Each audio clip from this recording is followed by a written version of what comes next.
Hello everyone, I'm Wingman from Squadron Studio, and today we're going to start making a custom table UI that looks a little bit like this. As you can see, we've got a grid of data with some column headers here. We've got row and column highlights, and these column headers are buttons that will sort the data up and down by whatever column you click on. This is going to be a multi-part tutorial series, probably 4 or 5 episodes. So if that sounds like fun to you, let's dive in. Before we get started, I'm using Godot version 4.2 for this video. Now, first things first, let's set up a main scene with just an empty node, call it main. Save that as our main scene. Then we're going to add a panel in the middle of the screen. Go up here, these anchors, set it into the middle.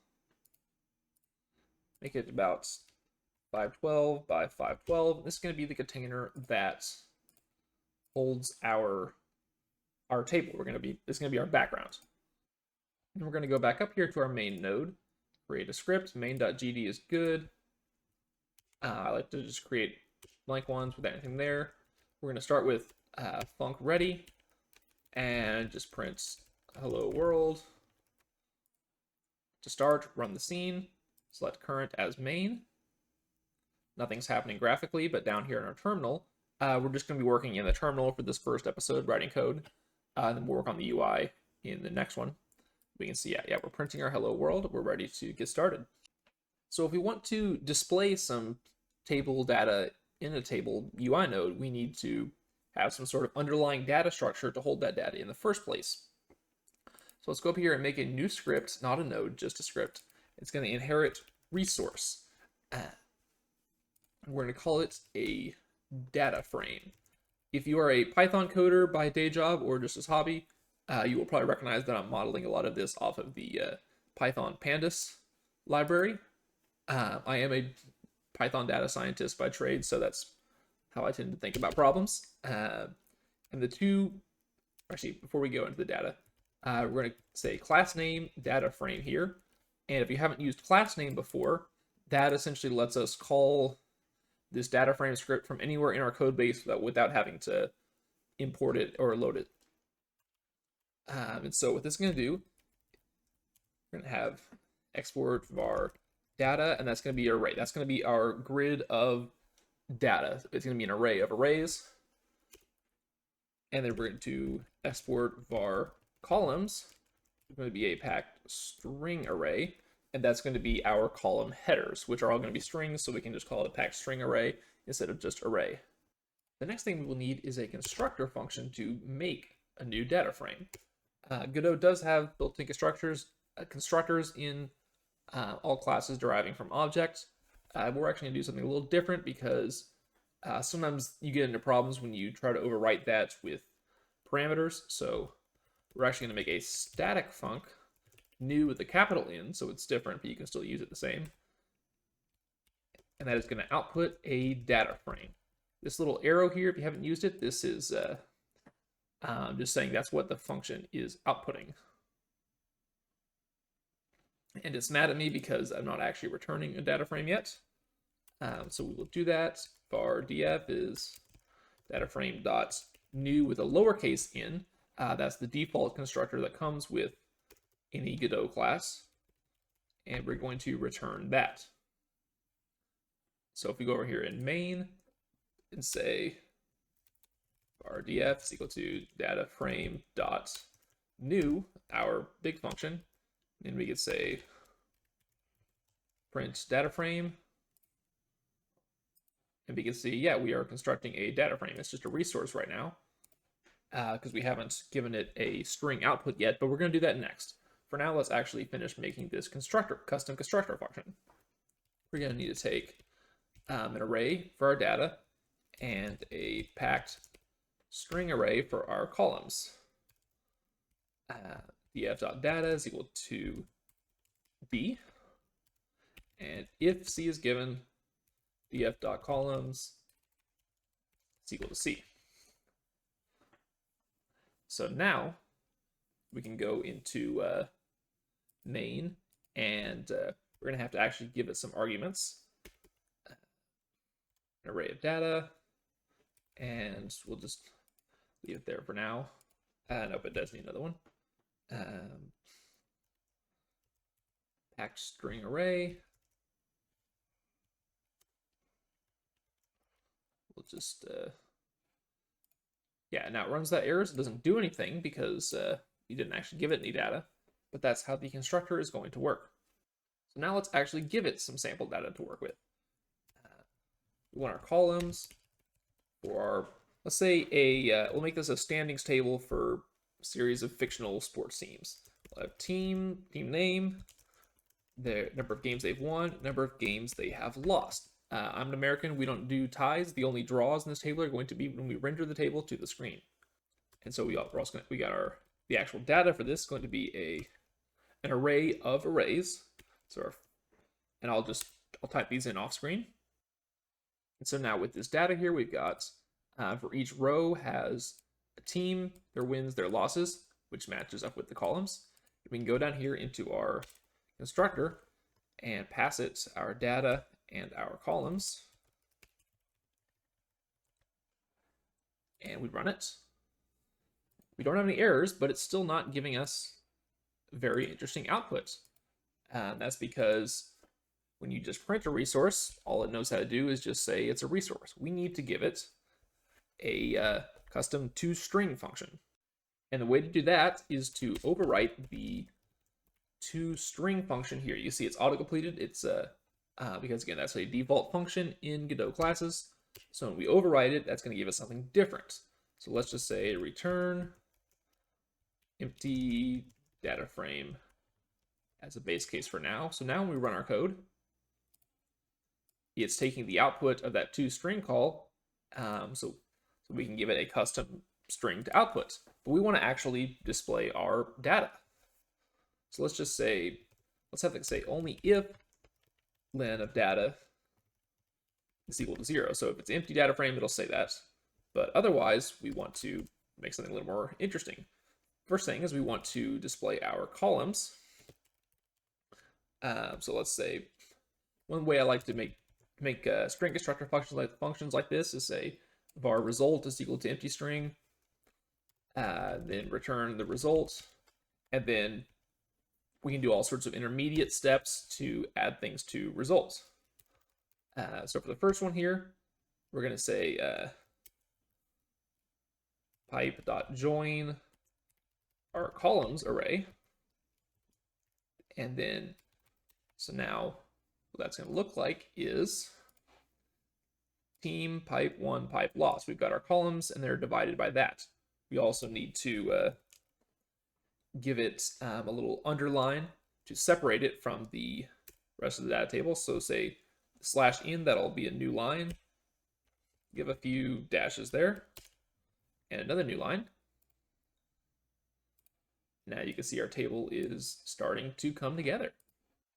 Stepping back a bit, what this .join function does, if you haven't used it before, is it takes an array in here, specifically ideally an array of strings or string compatible objects, and it will create a new string, which is all of the items of that array with this string in between them. So that's why, so this columns array has team, won, and lost as separate items, and then our output down here has team, won, and lost with that pipe in there. We can actually add a space on either side to space those out a little better.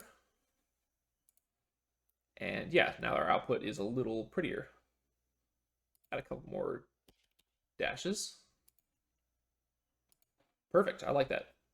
And now we just need to add our rows. So we're going to say for row in data, results plus equals, so that's appending onto the end of the string. Again, space, pipe space, dot join, all the items in row, and then add a new line character. And that output should look a little bit like this. We've got a table starting to appear. And now we're going to add a few more utility functions to our data frame. First thing is going to be our getters. That's going to be GetColumn. No, sorry, func, not def. I've been working in Python all day. And GetRow. GetRow is the easier one, so we're going to do that first. It's going to take an index, which is an integer. That's going to be the ith row of the data frame. So we're going to say return data I, because our array data is just a list of all the rows in our data. We can also add a little bit of input checking here. So assert that I is less than the length of the data frame, because you can't get the 10th row of a table with only 8 rows. That doesn't make sense. So we need to run that check so we know if something bad's happening. Let's throw in a quick check here, df.getRow, say getRow number with index 2, and that's this filly here, row 0, row 1, row 1 and row 2, because arrays are 0 indexed. They start counting at 0, 1, 2. So we are getting the row number 2 as desired. Perfect. Column is slightly less trivial, but still not too bad. It's going to take the column name as a string. Again, we're going to start with our input verification. We're going to assert that this column name is actually in our columns, because you can't get column titled win percentage if we don't have a win percentage column yet. We will later on in the video, but we need to make that later. So once we've checked that, we're going to get which column are we looking at? What's the number column? So that's just saying if we have the columns team, won, and lost, or we're looking for 1, we want to get the middle row there. That's what this IX is. Make our result array, because if we're getting a column, we want to return a one-dimensional array of just each value in that column. So we're going to say for row in data, result.append, and the indexed item in that row. And we're going to return results. Now let's run a check. Print df.getColumn. Let's return team name column. And yeah, that's our row we wanted. And then this is just the values from the team name column. And now we're going to add the ability to add a new column to our data frame. Let's wipe out those tests. Go back in here, underneath our getters, create a new section for adders. I'm not going to implement add row here, but it's pretty simple if you want to do it on your own. So we're just going to say add column. And that is going to take an array and a column name as a string. First thing we want to check is that the length of this is equal to the length of our array, because we can't, so if our current data frame has 6 rows, then our new column needs to also have 6 rows in order to make sense. Next we're going to say for I in range, again, that length of our data frame. We're going to say for each row, add the new value. And then we're going to say columns.append column name. So now we've got our new data and our new columns. So if we want to add a column, say df.add column, total game, let's say total games played. So it's going to be 4, 5, 5, 4, 3, 4. And let's print our data frame at the end here. We can see the results. Yeah, okay, now it's working. Now we can see we have this new column at the end with the total games that each team played. But what if you don't want to have to hard code our new value? What if we want to calculate it on the fly? We're going to need a new function to be able to do math with columns. We're going to call that EvalColumns. I'm actually going to make that a static func, so that way, instead of just passing column names, we can just do vector math with any sort of arbitrary arrays of the right length. So say if you have different data frames you're working with at the same time. But anyways, this is going to take column 1 as an array, operand as a string, because we want to be able to use the same kind of function for array plus array, array minus array, multiply or divide, all in one. And there is a way to do that I'll show you. And another array.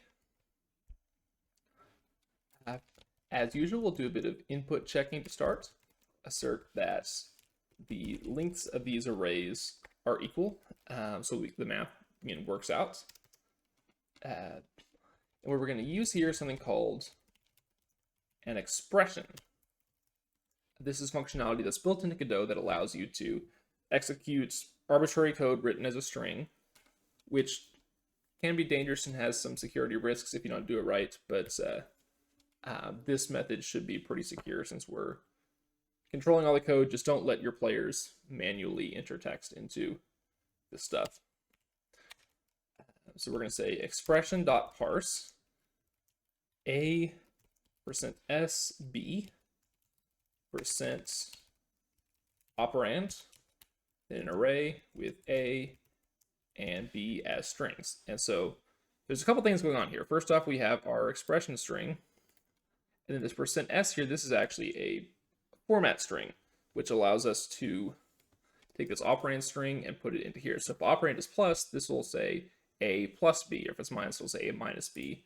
To show you how that works real quick, say we have a format string, %s says hi to %s. We can say % after that and say James says hi to Sarah. And our final output string is going to take the first value in here and put it in that first %s, and then the next one and put it in there. And then you can also do %d for integers.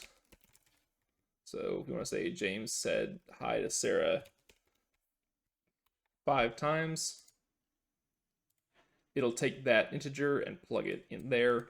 So it's just a nice way to construct strings, a lot easier than manually converting everything. And then this array of a and b, this lets us tag a and b as variables in the expression. So we can reuse this expression over and over again, just with different values. The way we're going to do that is, again, by saying results equal to empty array for I in range, length of the arrays. We're going to say result.append, and then expression.execute. This is the fun part. So this expression basically says do a plus b, if that's what operand is. So we need to give it the a and the b. So as an array, we'll say C1 index I and C2 index I. So that's saying for I in range then. Quick little typo there. So what this is doing is this is saying over and over again, for each value for each row in our columns, add the corresponding values, and that'll get us a total array at the end here. And let's test that real quick. Instead of adding like that, we'll say our total is equal to DataFrame.EvalColumns, and we're calling this from the big DataFrame class instead of our instance because it's static. First, we're going to pass in DataFrame.GetColumn games1, and we'll say plus DataFrame.GetColumn games lost, and then let's print our total there. And perfect. Okay, we've got this array with the right values. Now we can say DataFrame.AddColumn totals with the total as the column title.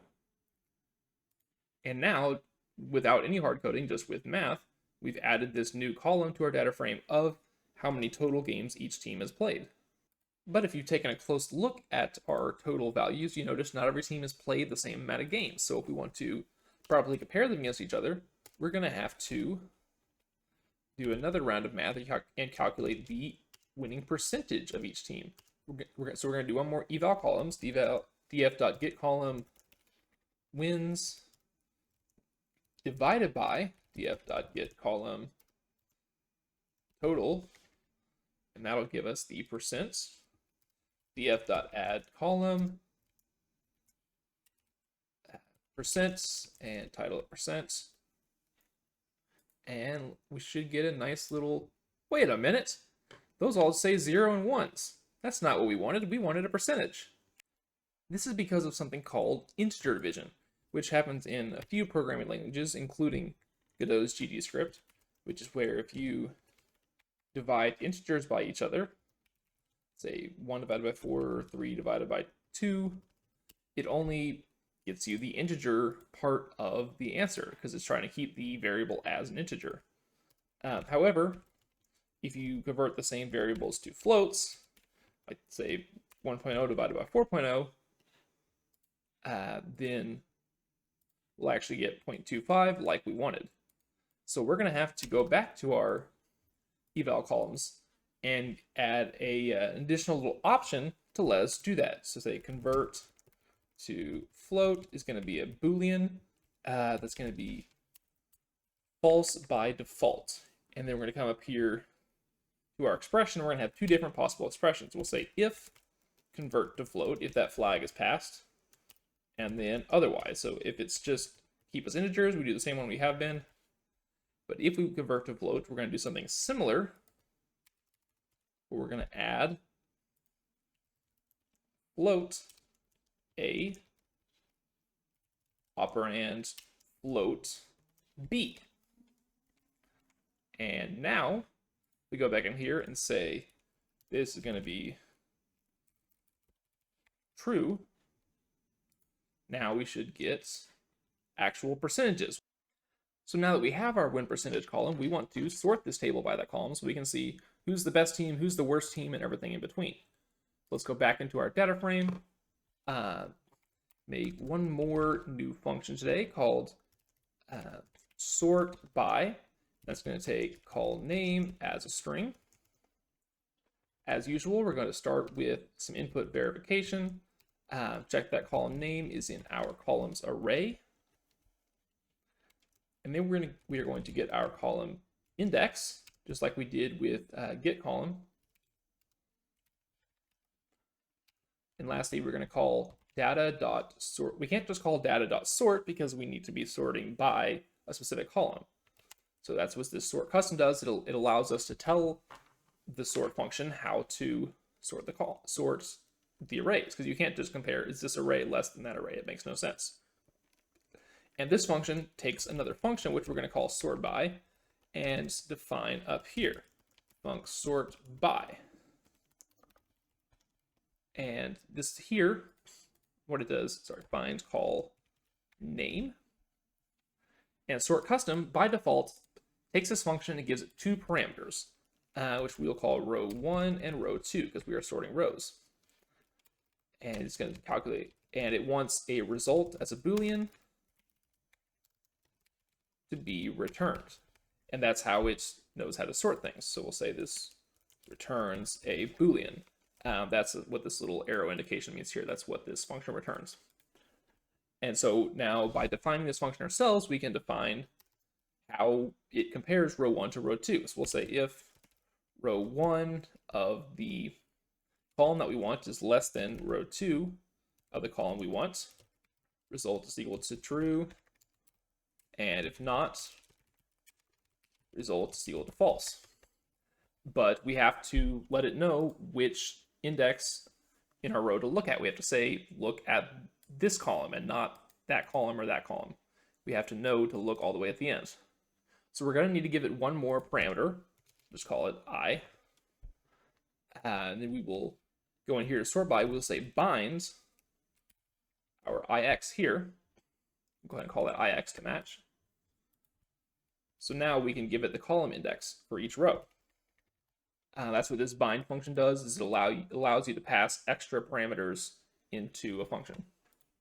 If you've done a lot of work with signals, you can do something pretty similar with that too. It's very nice. So now, let's go in and run a quick test. Let's try DataFrame.SortBy 1%. Hey, look at that. It's kind of sorted, but it only goes one direction. How are we going to give it the ability to go the other direction? Because we want to see the best team at the top. We don't want to see the bottom team. Nobody cares about the team that loses all their games, right? And so we'll go back into our sort function, and just like we did with EvalColumns, we're going to add a Boolean option variable. Just sent to the Boolean is equal to false by default. So we can optionally say, so if you don't pass anything, it'll just go bottom to top as usual, but we have the option to say, actually, we want it to be descending, go from top to bottom. So we will bind that parameter here, bind it here. And now we can say, if we're doing a descending sort, just flip the results. If you haven't used just the exclamation point here, it flips a Boolean. So now we can go back in here and say descending is equal to true. And we are sorted top to bottom, just like we wanted. And so that will conclude our first video in this series. Our underlying DataFrame class is complete. This is everything we need. Next video, we'll start making the UI elements to actually render this table onto our screen as a nice, pretty table in the game. Thank you so much for watching, everyone. Hope you have a good day. Please like and subscribe if you enjoyed this, so you can make sure to catch that next one as soon as it comes out. Bye.